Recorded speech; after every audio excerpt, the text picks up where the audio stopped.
के मानसून सत्र के शुरू होने की तैयारियां जोरों पर हैं और इस बार दिल्ली का सियासी पारा 7वें आसमान पर पहुंचने का अनुमान है। एक तरफ विपक्ष सरकार को घेरने के लिए तरकश में तीर सजाकर बैठा है, दूसरी ओर सरकार भी इस बार फ्रंट फुट पर खेलने की तैयारी में है। संसद के आगामी मानसून सत्र से पहले केंद्र सरकार ने 19 जुलाई को सुबह 11 बजे सर्वदलीय बैठक बुलाई।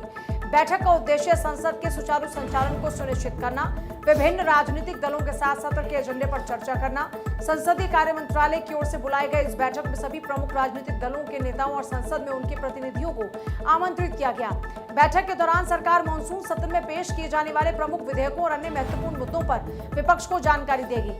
वहीं विपक्षी दल भी अपने अपने मुद्दों को सरकार के समक्ष रखेगा।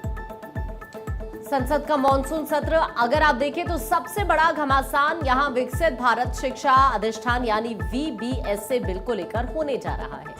विपक्ष और कई राज्यों ने इस बिल की कुछ धाराओं, खासकर धारा 11, 45 और 47 पर कड़ा ऐतराज जताया है। उनका ये कहना है कि इस कानून के आने से राज्यों के अधिकार कम हो जाएंगे और IIT साथ ही IIM जैसे देश के बड़े और नामी शिक्षण संस्थानों की आजादी छिन जाएगी। वो अपनी मर्जी से फैसले नहीं ले पाएंगे। कांग्रेस इस बार अयोध्या के राम मंदिर में चढ़ावे के पैसों में हुई कथित हेराफेरी को लेकर सीधे प्रधानमंत्री से जवाब मांगने के मूड में है। कांग्रेस का आरोप यह है कि इस मामले में असली दोषियों को बचाने की कोशिश की जा रही है और इसकी जांच सुप्रीम कोर्ट के जज की देखरेख में होनी चाहिए। इसके साथ ही नीट पेपर लीक मामले को लेकर भी विपक्ष संसद में भारी हंगामा करने की तैयारी कर चुका है।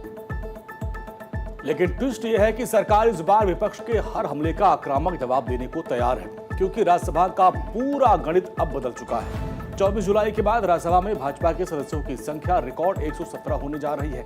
अगर मनोनीत और निर्दलीय सांसदों को भी जोड़ दिया जाए तो ये आंकड़ा 127 तक पहुंच जाता है, जो बहुमत के जादुई आंकड़े के ऊपर है।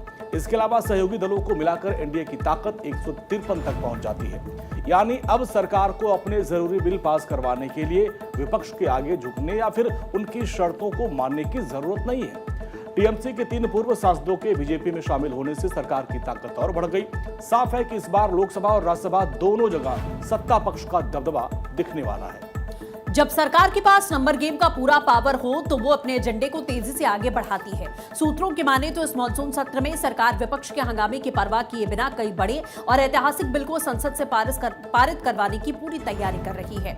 आपको जानकारी दे, महिला आरक्षण और परिसीमन से जुड़ा संविधान संशोधन विधेयक ये सरकार का सबसे बड़ा दाव हो सकता है। पिछली बार विपक्ष के साथ न देने की वजह से ये बिल गिर गया था, लेकिन इस बार बदले हुए समीकरणों के साथ में सरकार इसे पास कराने के लिए तैयार है। इसमें लोकसभा विधानसभा की सीटों में 50% तक की बढ़ोतरी का प्रावधान भी देखने को मिल सकता है। मंत्रियों और मुख्यमंत्रियों की कुर्सी से जुड़ा कड़ा कानून, एक और बड़ा संविधान संशोधन विधेयक आ सकता है, जिसके तहत में अगर कोई प्रधानमंत्री, मुख्यमंत्री, मंत्री 30 दिन से ज्यादा जेल में रहता है तो उसकी कुर्सी छिन जाएगी। इस पर जेपीसी जल्द ही अपनी रिपोर्ट सौंपने वाली है। विकसित भारत शिक्षा अधिष्ठान VBSA बिल, भले ही इस पर विपक्ष और कुछ राज्यों को ऐतराज है, लेकिन सरकार अपने मजबूत आंकड़ों के दम पर इसे हर हाल में पास कराना चाहेगी। इसके साथ ही FCRA अमेंडमेंट बिल 2026 विदेशों से आने वाले फंड और फंडिंग के नियमों को और सख्त बनाने के लिए यह संशोधन लाया जा सकता है। न्यायाधीशों की संख्या संशोधन विधेयक, सुप्रीम कोर्ट में जजों की पेंडिंग मामलों में निपटने की क्षमता बढ़ाने के लिए जजों की संख्या में बढ़ोतरी का बिल भी पास